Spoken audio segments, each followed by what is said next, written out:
Hello everyone, welcome back to my channel. My name is Gina of Gina Renee RN Budgets. I'm a zero-based budgeter who uses the cash envelope system to assist me on my journey to financial and debt freedom. If you're new here, I do videos all about saving money, whether that's including budgeting, cash stuffing, grocery hauls, meal planning, you name it, we're gonna save some money over here. So if that's what you want to do, then stop right now. Hit that subscribe button, turn on your notification bell so that you'll be notified each and every time I upload a new video. So for today, I get paid bi-weekly.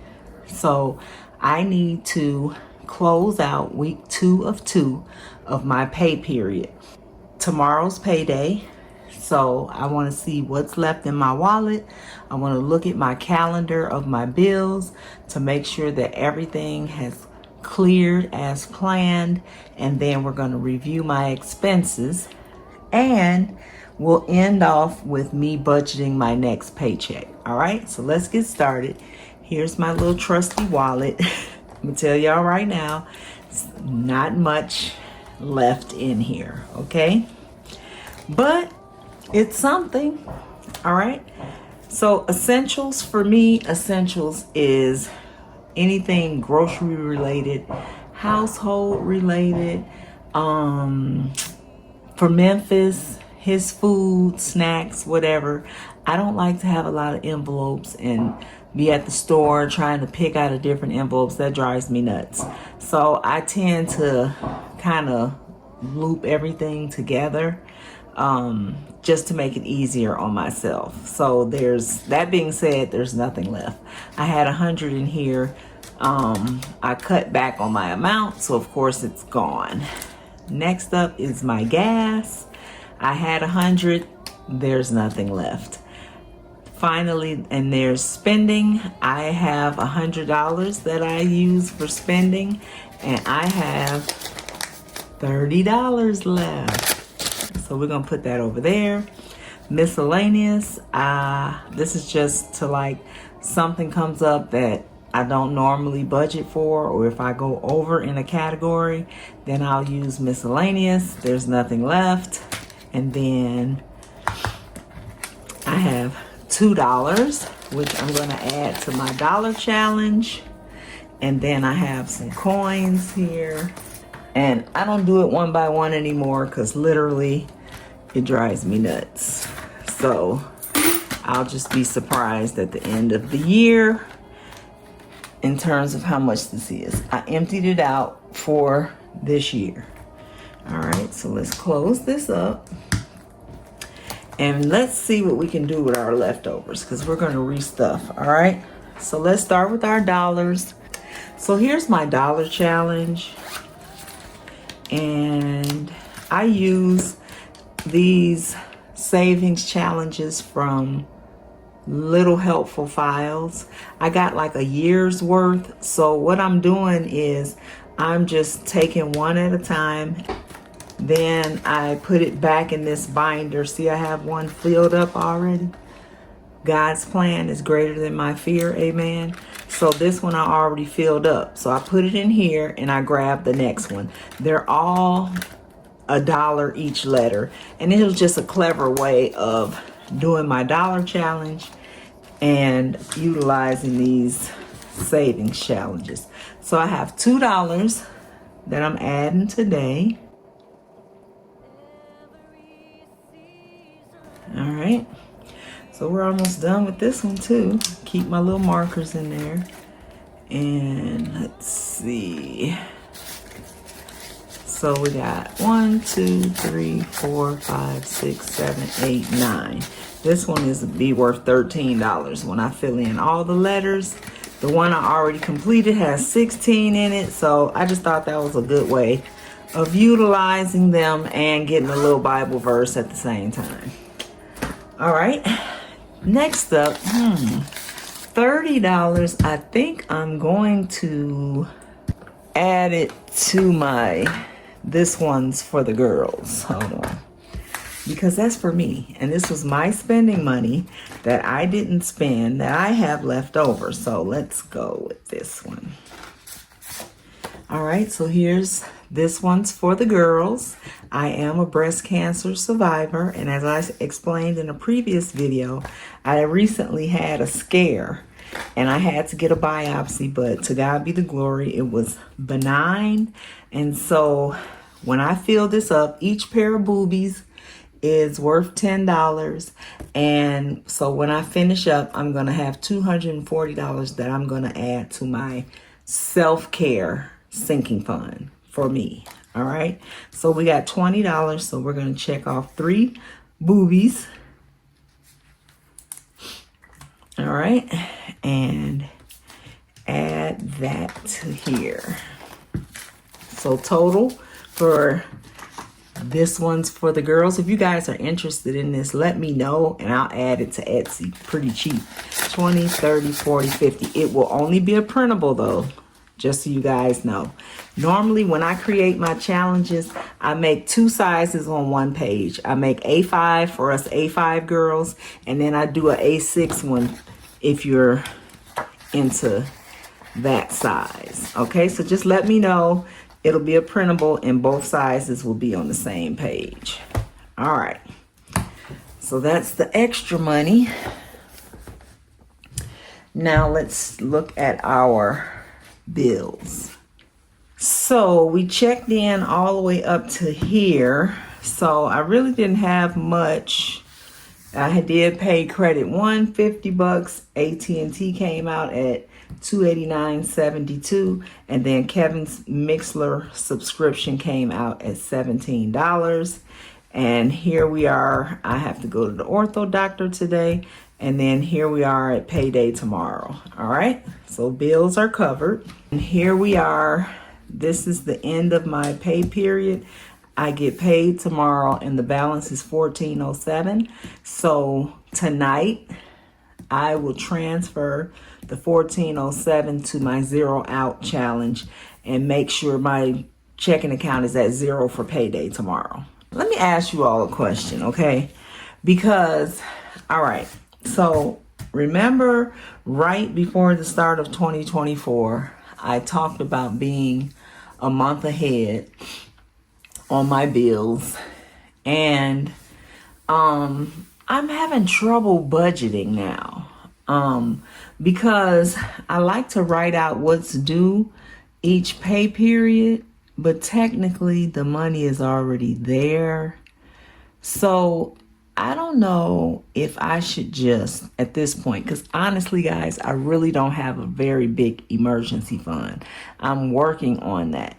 So I'm honestly thinking, should I take that amount of money 1 month ahead, is $3,000, and just keep that as an emergency, a 1 month emergency fund of expenses, and just continue to pay my bills, you know, per pay period like I used to do, with the knowledge that I have a cushion there, and build on that and just get, you know, another month ahead and another month ahead. But at least I have some money sitting somewhere just in case, and that's also gaining interest. So in the comments below, let me know what you guys would do. Okay, so let's talk about what's going on for this pay period, because basically this time I attempted my budget in that manner. Okay, like switching back to paying per pay period and not using that money, if that makes sense. I just think it'll be a lot less confusing, and I'll probably gain some interest on some money.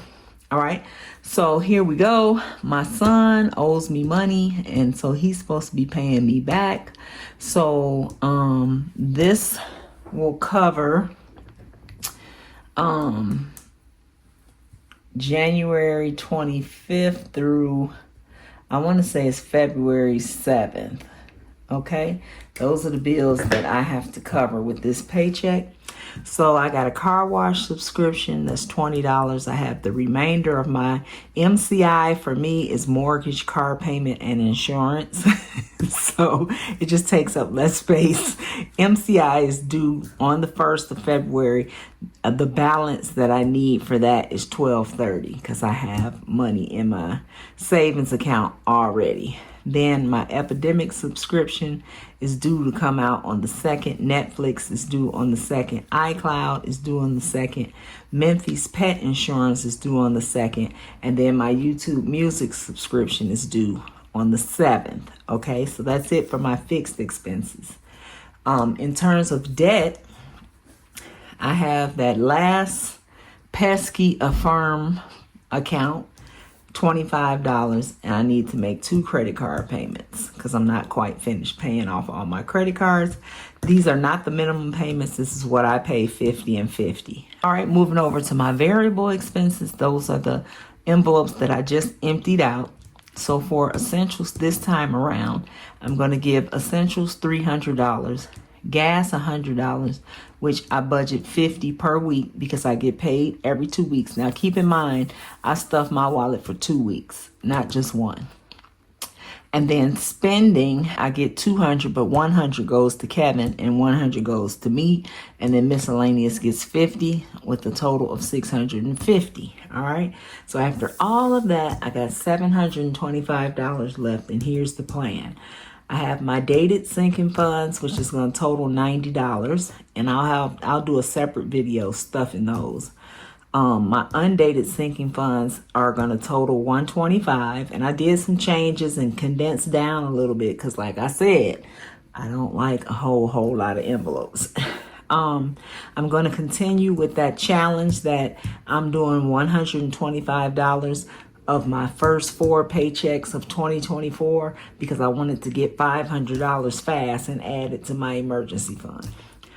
Then I'm doing Danny at Simple Shop's Friday challenge. It's only $2 for the first Friday, I think. I just looked at it. Let me make sure that's right. Yep, $2 for the first Friday. I get paid again February 8th, so that's when I'll take care of the others. So $2 for my Friday challenge, and then my February, I could have kept this out. My February monthly challenge, which is another thing that I can make available in Etsy as a printable. I'm going to pay up until the 8th, I guess, for that one. All right, and then my Valentine's challenge, I'm going to put 42 in there. And then my Leap for Savings challenge, I'm going to put 22, which is a total of 414. That's going to leave me with 300 and then a little bit of a buffer, but I'm going to move 300 to my savings for future bills because sometimes my pay periods are heavy. Like that first of the month is heavy and then this month is lighter, so I get to do a little more. But just to balance it out, I'm going to send 300 to savings to go with the next pay period. So I am going to get out of the bank $650 for my spending wallet and $414 for my sinking funds and challenges that I keep in my binders, which is a total of $1,064. And this is my breakdown here that I'll be getting from the bank. All right. So I hope this was a good little setup. I feel like I got a lot accomplished. Here is my sinking funds that I reduced. I know it looks kind of crazy and it has a glare from my ring light, but let me see. So I need to make an envelope. My daughter's moving, but her apartment doesn't have air conditioning, so I want to start a sinking fund so I can buy her an air conditioner probably around the 1st of May. So I need to make an envelope for that. This is one envelope. All my annual payments is in one, but that's how I calculated out how much I need to put in there, and it's $35 a paycheck. And then these are my other sinking funds. This credentials I added into annual payments. All right, so that left me with just 7 envelopes in my dated sinking funds. And then 1, 2, 3, 4, 5, 6 of undated. Undated for me just means basically that it's revolving. I don't have a particular goal. I just use them as needed. So I have Sam's Club and Costco together because I go kind of interchangeably to there. My self-care one, travel, family, Memphis for like anything grooming related, that type of thing. And then his and hers is just me and Kevin's necessities. Anything we may need, like a pair of shoes or some clothing or whatever the case may be, that's his and hers. So those are my sinking funds. So I hope this was helpful. Don't forget, you guys, leave me a comment down below how you would manage that 1 month ahead. I'm really honestly leaning toward putting it in it's already in my Capital One 360, but leaving it there as a cushion so that I know in the event something happened, I have a month's worth of expenses at the very least and continue to pay like I've been doing and let it gain interest. And in the meantime, I'll keep adding to that and hopefully get to be 3 to 6 months ahead or whatever the case may be. So leave me a comment down below. What do you think? And that's all for now. As always, I wish you peace, love, and prosperity. Bye, you guys.